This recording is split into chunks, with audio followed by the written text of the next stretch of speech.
Assalamualaikum warahmatullahi wabarakatuh. Welcome back to my YouTube channel. Jadi di video kali ini seperti biasa aku bakal menjelaskan lagi terkait dunia perkuliahan buat kalian semua. Buat adik-adik maba, adik-adik baru yang juga baru aja subscribe channel YouTube aku. Makasih buat yang baru subscribe. Jadi sesuai dengan judul thumbnail yang udah aku buat, hari ini aku bakal menjelaskan terkait apakah terlalu banyak gagal bisa bikin SKS kita berkurang ya.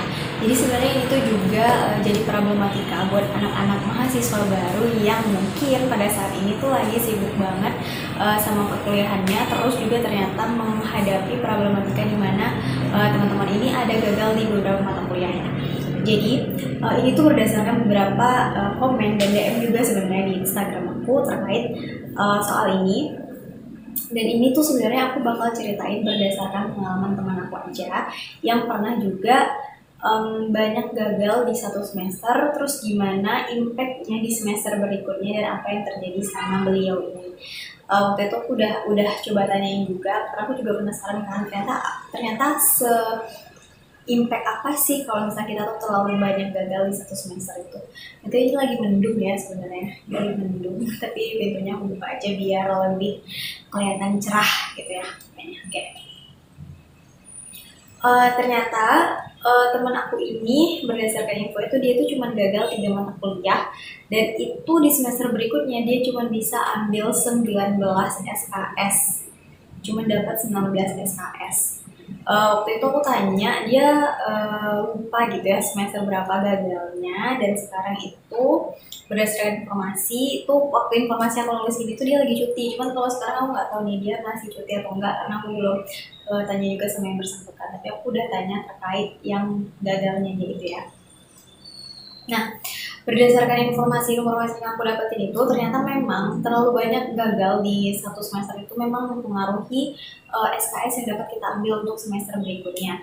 Jadi selain aku mau ngasih informasi ini, aku juga mau ngasih tips ke teman-teman gimana caranya biar kita tuh bisa untuk survive di satu semester itu untuk nggak gagal sama sekali apapun mata kuliahnya, apapun jurusan kuliahnya. Dan ini berdasarkan pengalaman aku pribadi. Jadi mungkin di setiap orang bakal berbeda ya, tapi kalau di aku pribadi itu worth it dan itu memang benar-benar berguna menurut aku ya gitu. Nah, yang pertama pastikan teman-teman bisa manajemen waktu dengan baik selama teman-teman kuliah ya teman-teman. Benar-benar nggak bisa dipungkiri, ya pun juga waktu jadi maba tuh benar-benar shocking shoda gitu. Ternyata menjadi mahasiswa itu kita harus pintar-pintar ngebagi waktu. Maksudnya apa? Kadang ada di beberapa momen gitu ya, kita tuh kayak terlena gitu loh, kayak masih pengen main gitu kan, pengen ikut organisasi juga gitu kan, tapi pengen IPK-nya tuh tetap tinggi. Sebenarnya itu tuh nggak jadi masalah ya, yang penting itu teman-teman bisa manajemen waktu.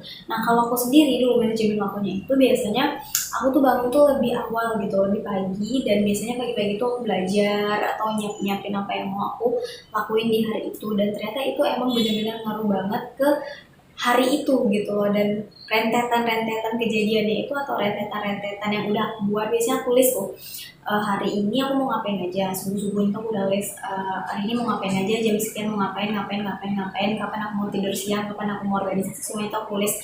Dan itu benar-benar di manajemen waktunya, karena kalau misalnya kita nggak pintar manajemen waktu atau kita nggak mulai latih diri kita untuk manajemen waktu, kita bakal keteteran terusnya.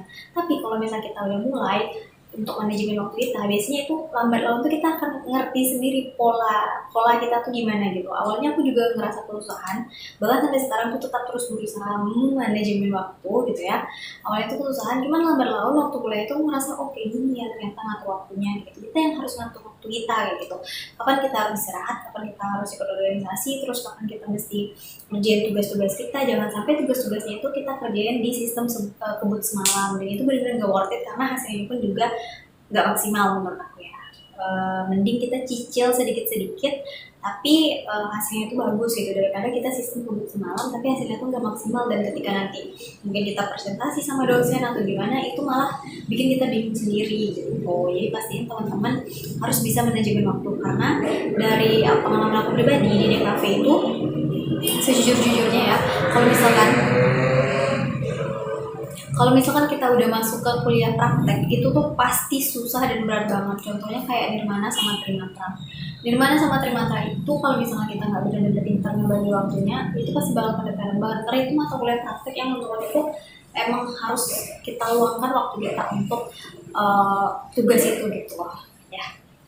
Nah terus yang kedua, teman-teman tuh harus juga tahu prioritas gitu. Nah ini tadi berkaitan. Kalau misalkan ya eh, kita tuh pasti ada yang rasa pengen main, rasa pengen nongkrong sama teman-teman, tapi kita harus tahu nih prioritasnya dulu. Prioritas pada hari itu, saat itu, dan kedepannya apakah mainnya ini bisa ditunda nggak? Kalau misalkan bisa ditunda, kerjain dulu apa yang harus kita kerjain hari itu. Kalau memang besok itu ada tugas dan ternyata belum selesai, selesaiin dulu tugasnya baru main. Karena menurutku kalau misalkan kita udah nyelesain tugas-tugas kita mau main kemana aja fine-fine aja kan. Tapi kalau misalkan tugas belum selesai, pekerjaan rumah banyak, belum lagi tuntutan dari organisasi, tapi kita malah sibuk nongkrong-nongkrong dengan dalih healing, itu malah menurutku malah makin berat ya gitu. Nah mending diselesaikan dulu tugasnya, baru nanti kita pergi jalan-jalan untuk pergi main gitu. Setidaknya kita tahu prioritas gitu, apa yang kita prioritaskan. Kalau kita udah kuliah, maka prioritas kita yang pertama itu adalah pendidikan kita, apa yang sedang kita tempuh, apa yang sedang kita ambil kayak gitu. Jangan sampai gara-gara kuliah kita jadi terlena dan kita lupa prioritas kita sebenarnya ngerantau di tempat orang. Kalau misalkan teman-teman anak rantau, itu apa prioritasnya gitu, jangan sampai lupa itu. Bukannya nggak boleh nongkrong, tapi kalau aku pribadi lebih milih kerjain dulu tugasnya, baru nanti kalau mau main-main gitu. Kalau misalkan tugas belum selesai kita bawa main, biasanya tuh karena udah kepikiran gitu, panik gitu kan, oh ya tugasnya belum siap gini. Tuh, kalau aku lebih milihnya kayak gitu. Nah, terus yang ketiga, tips dari aku itu adalah kerjain apapun itu dengan sungguh-sungguh biar nggak nyesel ya. Nah, ini tuh berkaitan dengan gimana kita menyelesaikan sesuatu yang udah kita pilih. Contoh nih, sama tugas lah gitu kan. Kalau misalkan teman-teman nih punya orientasi yang sama kayak aku yang juga pengen kumlot kayak gitu kan, tugas yang diberikan sama dosen itu harus kita selesaikan semuanya dengan sungguh-sungguh gitu. Kenapa? Karena kita nggak tahu ya tugas yang mana yang ternyata mengantarkan kita tuh pada nilai yang bagus gitu, atau absensi kita apa segala macam, UTS UAS itu kerjain semuanya dengan sungguh-sungguh dan maksimalin gitu biar teman-teman nanti nggak nyesel kalau misalkan udah naik semester berikutnya baru ngerasa kayak iya ya dulu tuh kenapa ya nggak serius kerjain tugasnya, dulu tuh kenapa ya nggak serius waktu UTS waktu UAS kayak gitu kan. Terus akhirnya apa, nyeselnya tuh pas nilainya udah keluar ternyata gagal, ternyata nilainya di bawah harapan kita kayak gitu. Padahal sebenarnya kalau kita koreksi ke belakang, itu yang salah tuh kita sendiri karena kita terlalu banyak main-main, kita menyepelekan dosen mungkin, kita juga menyepelekan absensi, kita merasa ya nggak penting banget gitu. Padahal itu nanti balik ke diri kita gitu, dengan kita apa namanya, mengerjakan semuanya itu dengan sungguh-sungguh, itu nanti akan melatih diri kita untuk ketika kita ngerjain apapun itu, kita bisa ngerjain itu dengan baik, dengan sungguh-sungguh, dengan apa ya, dengan benar-benar yang maksimal yang bisa kita kasih kayak gitu. Jadi sebenarnya tugas-tugas yang diberikan dosen ketika kita ngerjainnya tuh dengan yang emang yang benar-benar banget, itu tuh akan melatih diri kita ketika kita nanti dapat tantangan-tantangan baru, kita bisa ngerjainnya itu dengan sungguh-sungguh gitu loh, dengan yang effort, kita ngeluarin effort yang benar-benar effort sehingga hasilnya itu maksimal dan juga nanti nilai kita juga bagus. Mungkin itu aja ya bisa aku kasih tipsnya terkait biar teman-teman gak terlalu banyak gagal dan bikin SKS teman-teman berkurang, karena itu sepengalaman aku pribadi dan itu juga aku melihat case dari teman-teman aku dulu waktu kuliah itu kebanyakannya kayak gitu. Semoga teman-teman yang mahasiswa baru sekarang kalau misalkan punya cita-cita mau kumlot nih, nah semoga tips-tips ini tuh juga berguna dan bermanfaat buat teman-teman.